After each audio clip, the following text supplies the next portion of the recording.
another iPhone 13 Pro Max green screen issue. Ayan. In-update daw kanina. Ay, biglang nag-green screen daw kanina, sabi ni sir. So, nakita din niya tayo sa Facebook. Kaya pumunta siya dito sa Farmers Plaza Mall, Cubao, Quezon City. Ayan, cellphonerepair.aw. Ito yan.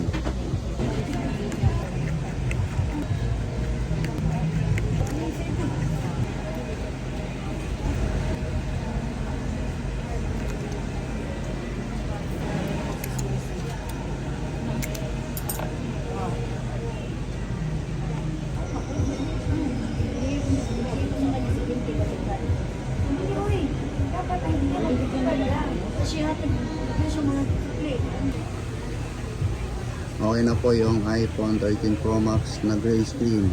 So yung kanina white screen